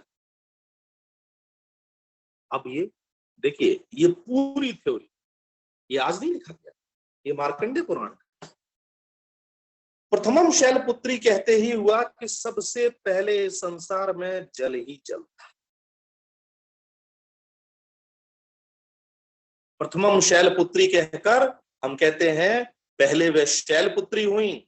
सबसे पहले जो प्रकृति थी, नेचर था, वह शैल, बर्फ कह लीजिए या पर्वत पर कह लीजिए, पैदा हुई। फिर क्या हुआ? विनाशकारी गैसों से लड़ाई होती रही, हजारों साल, लाखों साल, करोड़ों साल। जब फिर बर्फ पैदा हुई और बर्फ के बाद जब प्रलय काल बीता, पदार्थों में आकर्षण हुआ, विकर्षण हुआ, उसके बाद हम देखते हैं उससे सूर्य और उस अन्य जो पृथ्वी और अन्य ग्रह हैं वो आए। फिर पृथ्वी के ऊंचे स्थानों पर जो सूर्य की किरणें थी वो पड़ी और उससे परावर्तन हुआ। परावर्तन होने से बर्फ पैदा हुई और बर्फ पर जब पर्वतों पर सूर्य की किरणें सीधी नहीं पड़ती तो वहां तापमान शून्य से नीचे चला जाता है, बर्फ बनी रहती है। जब बर्फ जम गई और जब बर्फ पिघली तो जो जम गई बर्फ रही, जो पिघली वो पानी पैदा हुआ। और इसी आपह को वेद में परमेश्वर कहा है। इसी जल ही जीवन है। और वहां से हम देखते हैं कि आपह को वेद में जब परमेश्वर कहा गया, वहीं से जिन ग्रहों पर जल था वहां जीवन है, जिन ग्रहों पर जल नहीं है वहां जीवन नहीं। तो दुर्गा द्वारा सृष्टि रचना का यह प्रथम रूप है। शैलपुत्री इसीलिए पार्वती को शैलपुत्री, पर्वत की बेटी का है। क्या पर्वत की कोई बेटी होती है? मूर्खता है। इसीलिए बहुत से लोग कहते हैं कि पर्वत की बेटी कहां से हो जाएगी। अरे पर्वत की बेटी कहने का मतलब है कि पर्वत की बेटी नदी, सारी नदी घाटी योजनाओं में, नदी घाटियों में जीवन पनपता है। दूसरी दुर्गा का दूसरा स्वरूप था द्वितीयम ब्रह्मचारिणी। ब्रीह धातु से, वृद्धौ धातु में नपुंसक लिंग से मनिन प्रत्यय से यह ऋकार को रकार होकर बनता है ब्रह्म शब्द, जिसका मतलब है बढ़ने वाला। और चारिणी में चर धातु से णिच प्रत्यय से चारिणी शब्द बना है, जिसका अर्थ हुआ चलाने वाली। ऐसी देवी जो अब बढ़ाने वाली है और चलाने वाली बनी। पर्वत पर बर्फ बनी, वह बढ़ी और चली नीचे की ओर, और चल कर वही कार्य करने वाली देवी मां दुर्गा।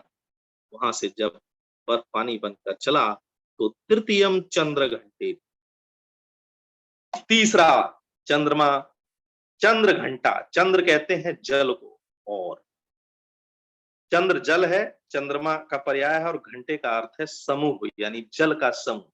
इस प्रकार वह पानी बढ़कर चलने वाली जो बर्फ है, वह समूह बहते बहते वो चंद्र का समूह, जल का समूह कहाँ चला गया? समुद्र में। जैसे गंगा उत्पन्न हुई और चली गई गंगा सागर में। उसके बाद आता है कूष्मांडेति चतुर्थकम, कूष्मांडा। दुर्गा का चौथा रूप है कूष्मांडा। चौथा रूप क्या कहता है? कूष्मा प्लस अंड, इनसे बनता है कूष्मांडा। क्या है ये? कू का मतलब है कम, ऊष्मा मतलब गर्मी, और अंड मतलब ब्रह्मांड। ब्रह्मांड प्रलय काल के आग का गोला था, और जब वहां कम, कू मतलब कम हुई, क्या ऊष्मा, गर्मी कम हुई, ब्रह्मांड जब कम ऊष्मा वाला बन गया तथा जब ब्रह्मांड कम ऊष्मा वाला हुआ तो फिर जो समुद्र था उसका पानी भाप बनने लगा, वाष्प बनने लगा। और वाष्प बनते बनते जब पानी को उचित लगा कि ऊष्मा मिलेगी, वह वाष्प बनेगा, तो देवी का 5वां स्वरूप आता है स्कंद माता। स्कंद माता वह कहती है, स्कंद का अर्थ है बादल यानी मेघ, और मेघ की माता यानी मेघ। मां धातु में त्रिच प्रत्यय से माता शब्द बनता है। उस प्रकृति ने, मां ने, दुर्गा ने बादल बना दिया उस वाष्प से। और जब बादल बना तो जब बादल बनेंगे तो बरसेंगे, वो बरसे चारों तरफ जल फैलेगा मां दुर्गा का। तो जहां हरियाली थी, वहां जहां हरियाली नहीं थी, वहां जब जल बरसा और जल बरसा तो प्रकृति ने अन्य अन्य फसलें, कंद मूल उगाए। फिर हम देखते हैं कि अगली छठी जो माता बनी कात्यायनी। क प्लस तनु विस्तार अर्थ में, कात्यायनी अर्थ में जब हम कात्यायन स्वरूप बनता है, गर्गा दिव्यो यही सूत्र से, मैं व्याकरण में नहीं जाना चाहता, गर्गा दिव्यो जिसका क अर्थात जल को विस्तार करने वाली। इस प्रकार जब पृथ्वी पर जल फैलने लगा तो 7वां रूप आया काल रात्रि। काल रात्रि क्या है? सर्वत्र जल और अंधकार छा गया। जैसा हम पहले भी जान चुके हैं, सूर्य अंधकार युक्त थे, प्रारंभ में वे बादलों से घिरे रहे होंगे, अतः इसीलिए उनको काल रात्रि उसका उद्घोष रहा। सूर्य वगैरह ढके रहे होंगे एकदम काल रात्रि भयंकर बादलों में।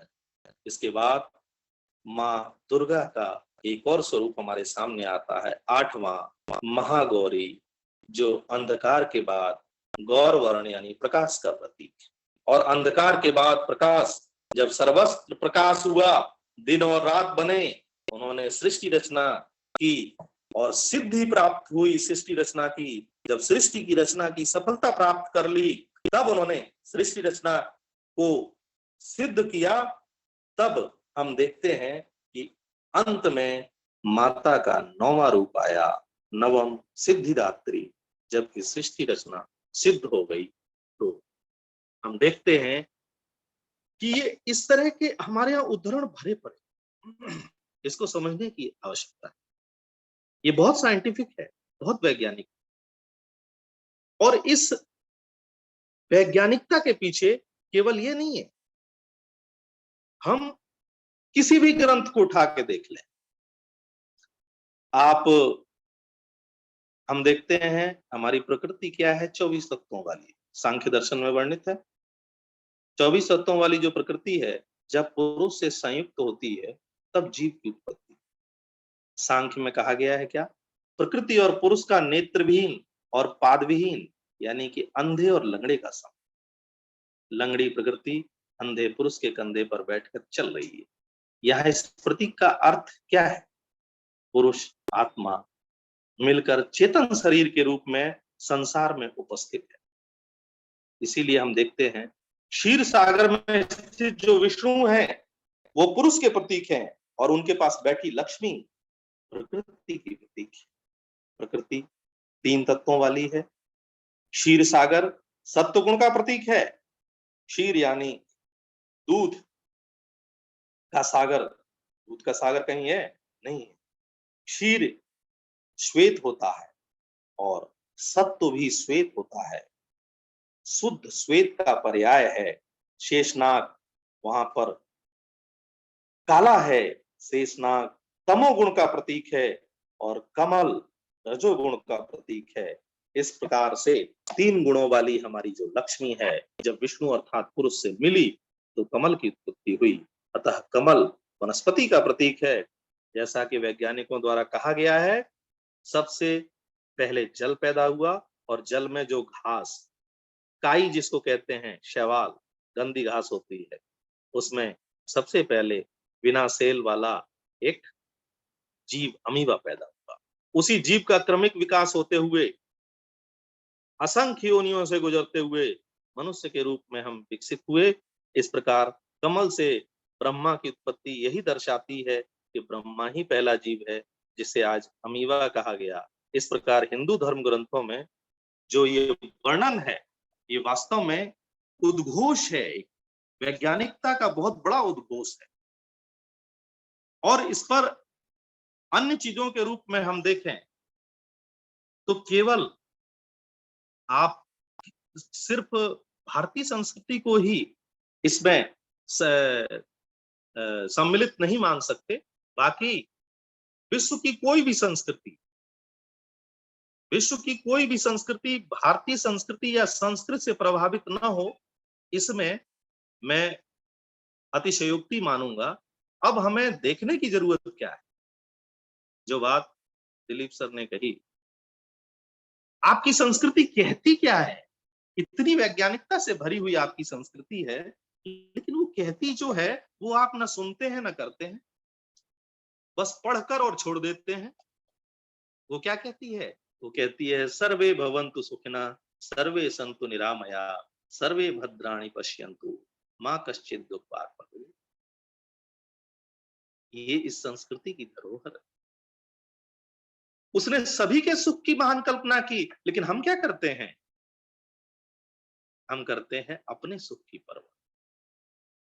अरे कहां गया वो वाक्य, अयम निजः परो वेत्ति गणना लघु चेतसाम उदार चरिता नाम तु वसुधैव कुटुंबकम। अरे ये वो संस्कृति है जो समस्त वसुधा को अपना कुटुंब समझती है, न कि यूक्रेन जो रूस से निकला हुआ पार्ट है उस पर उसको हथियाना चाहती है।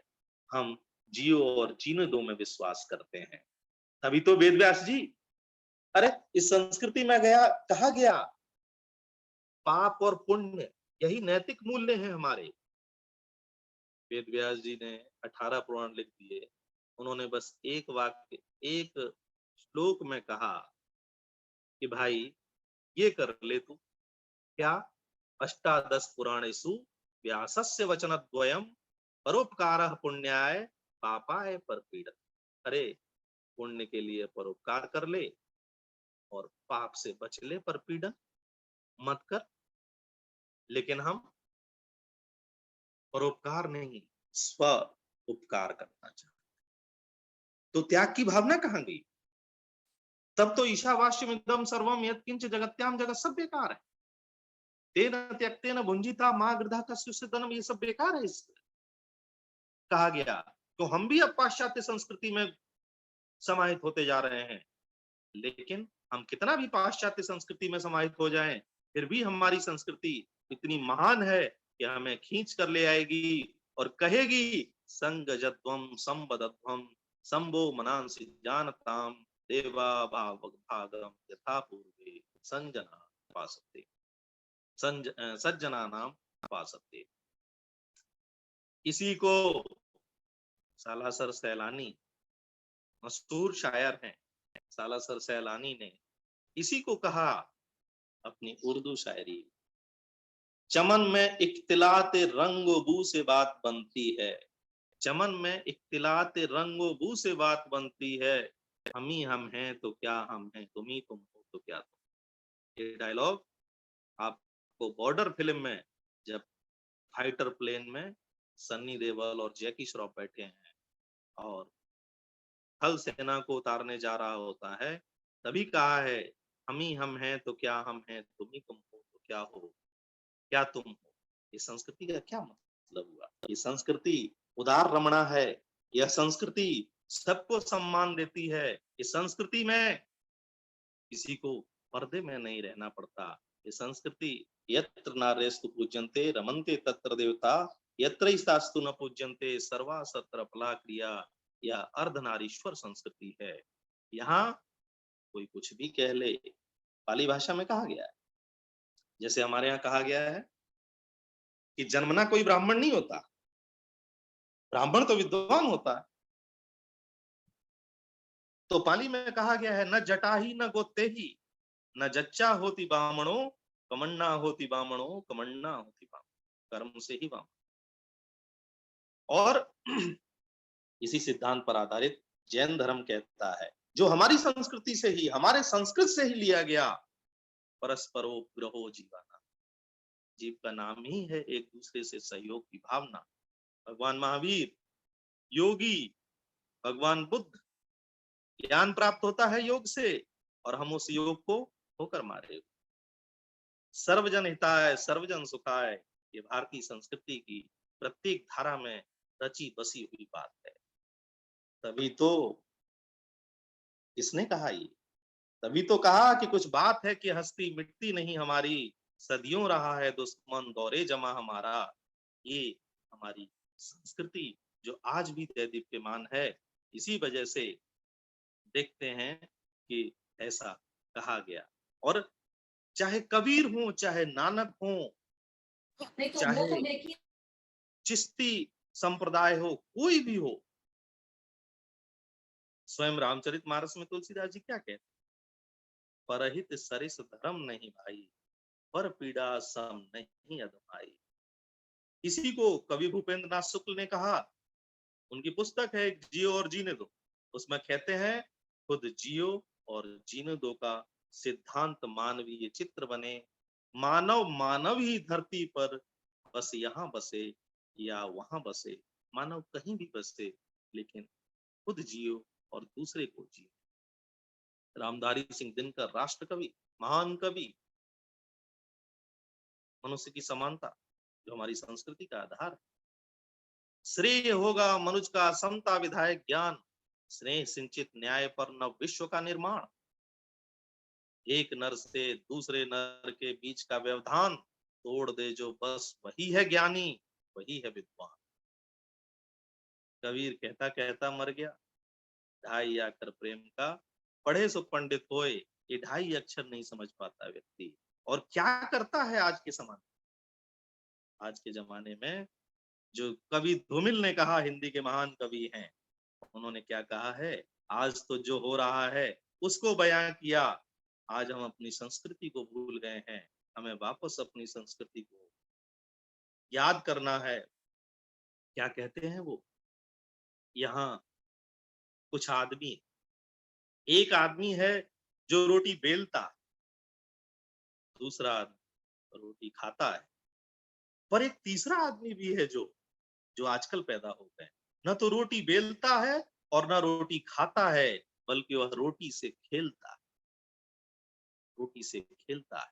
इस संस्कृति से बचना है, हमें रोटी बेलनी है, रोटी खानी है, रोटी खिलानी है, रोटी से खेलना नहीं। ये कवि धूमिल ने बहुत, तभी तो धूमिल ने कहा, प्रजातंत्र के ऊपर उन्होंने कहा था, जिस उम्र में मेरी माँ का चेहरा झुर्रियों की झोली बन गया, अर्थात जिस उम्र में उनकी माँ का चेहरा झुर्रियों से भर गया, उसी उम्र में मेरे पड़ोस की महिला के चेहरे पर यौवन से भरी प्रेमिका के चेहरे जैसी लोच हो। यानी कसाव है, एक तरफ प्रताड़ित समाज है, एक तरफ सम्मानित समाज है, एक तरफ खाने को बहुत कुछ है, एक तरफ खाने को कुछ नहीं है, एक तरफ ये संस्कार है कि क्या खाऊं, इतना खाने को है कि क्या खाऊं, और एक तरफ खाने को नहीं है, कहते हैं क्या खाऊं, कुछ खाने को ही नहीं। मिर्जा गालिब उर्दू के बहुत बड़े फनकार, उन्होंने कहा, इंसान, अब मैं समाप्त करने जा रहा हूं, इंसान हमारी, और इन सब ने संस्कृत से ही लिया सब कुछ। उन्होंने कहा, बस कि दुश्वार है हर काम का आसान होना, आदमी को भी मैसर नहीं इंसान होना। तभी जयशंकर प्रसाद ने कहा था, औरों को हंसता देख मनु, हंसो और हंसाओ, अपने सुख को विस्तृत करके सबको सुखी बनाओ। धन्यवाद। नमस्कार। बहुत बहुत धन्यवाद रुपेश जी। आपको मैं पहली बार सुन रही हूँ, लेकिन इतने अच्छे आप वक्ता है ये हमें पता नहीं था। अपने बहुत ही अच्छे शब्दों में, बहुत ही सुंदर ढंग से आपने इस विषय को रखा, संस्कृत से संस्कृति की ओर। आपका बहुत बहुत धन्यवाद। बहुत कुछ आपने बातें कही अपनी संस्कृति की, जो बहुत ही अच्छा लगा हमें। कई आपने हिंदी के कवियों को भी कोट किया और मिर्जा गालिब तक भी पहुंचे आप। आपका बहुत बहुत धन्यवाद। आपने बहुत ही सुंदर ढंग से अपनी भारतीय संस्कृति को रखा है, इसलिए आपका बहुत बहुत धन्यवाद। किन्हीं का कोई प्रश्न है, कोई आपका जिज्ञासा है? बहुत आभार मैडम। कोई ये जिज्ञासा आपका है? बहुत आभार, और आपके विश्वविद्यालय का बहुत आभार जो आपने मुझे यहाँ बोलने के लिए बुलाया। मैं बहुत आभारी हूँ आप सबका, और नहीं, दिल से आप सब। जी जी, हम आपको अब छोड़ेंगे नहीं, आपको कहीं अब हर प्रोग्राम में हम आपको बुलाएंगे। अखिलेश जी, आप म्यूट हैं, आप यदि कुछ बोल रहे हैं तो। जी, मैं ये कह रहा था सर कि आपका विशेष आभार कि आपने हमारे प्रार्थना को स्वीकार किया, अपनी व्यस्ततम समय में अपने हमारे साथ जुड़े, हमारे इस कार्यक्रम की शोभा बढ़ाई आपने सर, इसके लिए विशेष आभार। और आप दोनों वक्ता आज के बहुत उन्होंने बहुत ही अच्छा वक्तव्य दिया। दोनों वक्ताओं को हम छोड़ेंगे नहीं अब एमईटी यूनिवर्सिटी आगे के कार्यक्रमों में आपको बुलाते रहेंगे हम, और उम्मीद करते हैं कि आप जुड़ते रहेंगे हमारे साथ। जी, किन्हीं की कोई जिज्ञासा है तो आप पूछ सकते हैं, हमारे वक्ता हमसे जुड़े हुए हैं। हेलो, गुड जी। Evening ma'am. मेरी कोई जिज्ञासा तो नहीं है, और मैं रुपेश सर को भी नमस्ते करना चाहूंगी, क्योंकि सर ने मुझे ग्रेजुएशन में पढ़ाया है मिरांडा हाउस में, और मुझे बहुत अच्छा लगा कि इतने समय बाद मुझे सर को सुनने का अवसर मिला। बहुत अच्छा लगा मुझे, और मैं अमेठी यूनिवर्सिटी का धन्यवाद करना चाहूंगी। और मुझे बहुत खुशी हुई क्योंकि सर ने मुझे पढ़ाया है, और सर के कारण ही आज मैं पीएचडी कर रही हूँ दिल्ली विश्वविद्यालय से। बहुत बहुत धन्यवाद बेटा, आशीर्वाद ये है मेरा। अद्भुत रीता जी।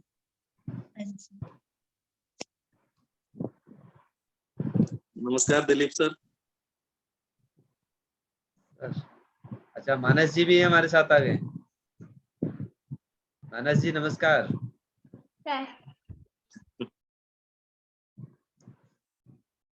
जी, और किन्हीं की कोई जिज्ञासा हमारे दोनों वक्ताओं से? दोनों वक्ता हमारे साथ जुड़े हुए हैं तो आप पूछ सकते हैं।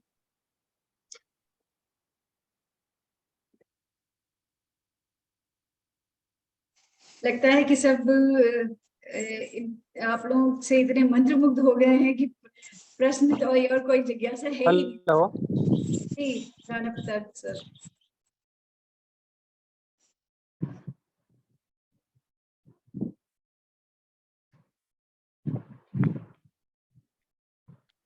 हेलो। जी, आपकी आवाज आ रही है राणा प्रताप जी। हाँ सुप्रिया जी, बस रुपेश जी को ये कहना चाहता हूँ कि बहुत बहुत अच्छा उनका रहा व्याख्यान। बस एक जिज्ञासा थी। रुपेश भाई नमस्कार।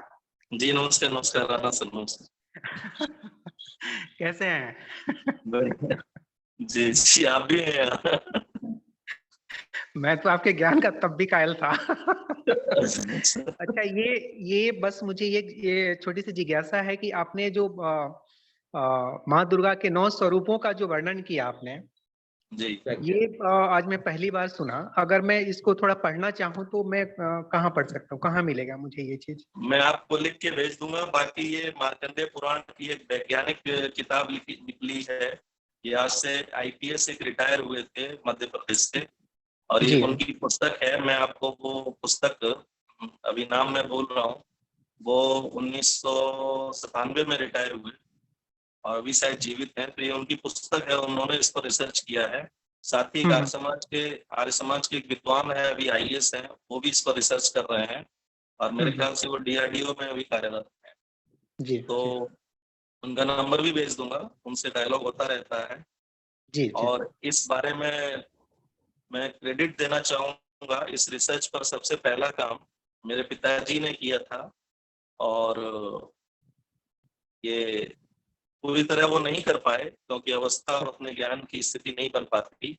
विज्ञान का ज्ञान नहीं होता। चूंकि मैं पीसीएम फिजिक्स केमिस्ट्री मैथ से मैंने पढ़ाई की थी, तो साइंस का मेरा ज्ञान और मेरे पिता का संस्कृत का ज्ञान, और फिर मैंने जब संस्कृत पढ़ी तो उसको मैंने पिरोकर और इस चीज को मार्कंडेय पुराण और मतलब भौगोलिक सृष्टि से जो बनाया, भूगोल भी चूंकि हमने यूपीएससी के लिए पढ़ा था, और इतिहास और पॉलिटिकल साइंस से एमए हुई में, तो भूगोल की जो विचारधारा है, जो सिद्धांत है, उनको लेकर और किस प्रकार सृष्टि का निर्माण हुआ होगा, उसमें थोड़ा सा मैंने अपनी तरफ से भी जोड़ा है। वाह, बहुत बढ़िया, बहुत बढ़िया, धन्यवाद।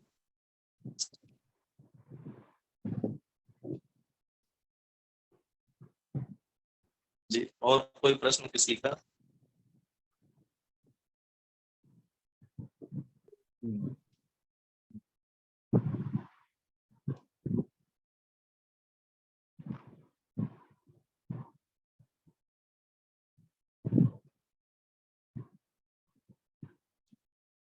मैम आप म्यूट है। जी, कोई जिज्ञासा नहीं है तो मैं ही कुछ पूछ लेती हूँ। जी जी रुपेश जी, मैं बस आपने जो क्या कहते हैं मुस्लिम लोगों को की बात की, तो हमें बहुत अच्छा लगा कि वो हमारे योग को ध्यान में रखते हुए अपने नमाज पढ़ते हैं, तो अपनाते हैं हमारे योग को अपना, लेकिन वो तो मानते नहीं है ना कि आप उन्होंने हमें हमारे उसको अपनाया, तो हमने कभी कोशिश की है उनको बताने बात की? का तो युद्ध हुआ है सब। जब अब मैं किसी के आर्टिकल से कोई चीज चुरा कर अपनी लिख दूं तो मैं कभी ये मानूंगा कि ये मैंने चुराया कहीं से? ये वास्तव में ये इसका वैज्ञानिकता इसकी यही है कि उन्होंने योग दर्शन से ही, योग सूत्र से ही ये चीजें ली और उन्होंने अपने धर्म को अपने, अब आप देख लीजिए रेगिस्तान था पूरा अरब प्रायद्वीप जहाँ के ये धर्म पैदा हुआ, ना कुछ पानी तक पीने को नहीं था। ये तो आज समृद्धि क्यों है? क्योंकि 100 साल पहले तेल वहां से निकलने लगा। तेल नहीं होता तो पहले भी ये खलीफा थे, कबायली थे, आज भी कबायली है, मानसिक रूप से तो वैसे ही दिवालिया। तो कट्टरता में अब हो सकता है जब सजदा करते हैं तो ज्यादा ब्लड माइंड में चला जाता हो तो गर्मी, या मांसाहार ज्यादा करते हैं इसलिए कट्टरता ज्यादा है, वरना शाकाहारी भोजन करने को क्यों कहा जाता है? वो शाकाहारी भोजन करने को इसलिए कहा जाता है कि सुपाच्य है, तुरंत पचता है, उसके लिए आपको योग करने की आवश्यकता नहीं है। पर ये वहां पर खाने पीने को कुछ नहीं था, तो मांसाहार ही मांसाहार, तो इसलिए ये चीजें बड़ी बैलेंस करके लाई गई। ये मेरा विचार है और कहीं तक मुझे लगता है कि ये थोड़ा सटीक है कि ऐसा हुआ होगा।